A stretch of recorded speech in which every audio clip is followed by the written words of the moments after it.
Delcy Rodriguez has officially ascended to the Venezuelan presidency as its interim leader. She became acting president shortly after the removal of Nicolas Maduro and his wife from the country to stand trial in the United States. She has spent the past decade in multiple sectors of the Venezuelan government, including the oil industry. We wanted to dive deeper into who she is and her role in Maduro's government before this. The woman who Maduro called a, quote, tigress for her ferocious defense of his government got her start in Venezuelan politics during then-President Hugo Chávez's tenure, who ran the country from 1999 until his death in 2013. Under Chávez, she worked in lower-level positions related to energy and foreign affairs, along with serving as the general coordinator for her brother, who was then vice president. Once Maduro took power in 2013, Rodriguez began gaining more prominent governmental roles. She served for about a year as Minister of Communications before becoming head of foreign affairs. Rodriguez was elected as head of the body charged with writing a new constitution for Venezuela in 2017, which expanded Maduro's powers. She officially became his vice president in 2018 and has been slowly accumulating more leadership roles in Maduro's government since. She's head of its main intelligence agency, its economic ministry, and its petroleum ministry.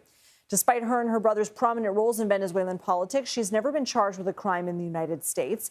She was sanctioned in 2018 during the first Trump administration for enabling, quote, Maduro to solidify his hold on the military and the government while the Venezuelan people suffer. CBS News correspondent Lilia Luciano joins us now from Colombia near the Venezuelan border. So, Lilia, Delcy Rodriguez said over the weekend Maduro remains the rightful president of Venezuela. So do we have any insight into her level of cooperation with the Trump administration?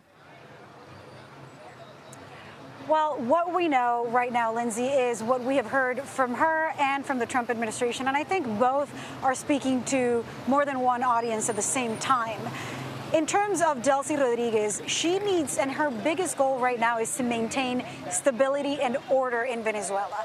In order for order to be maintained, you need, unfortunately, for people who are the victims of the repression, you need the system, the regime, to not be entirely uprooted. And I think that was the calculus of the United States from what I've been gathering from the messaging coming especially from Marco Rubio, the Secretary of State, when he was asked about, why not take all of the powerful figures? Why leave Delcy?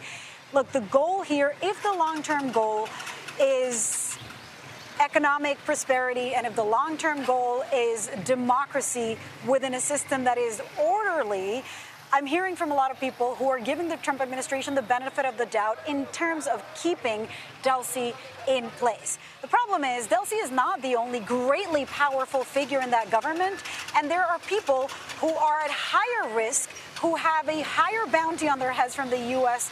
Government, and who could come into odds with her. And if that happens, then we could see chaos, potentially even spilling over this border where we are right now, coming into Colombia, and things can become very chaotic in the entire region.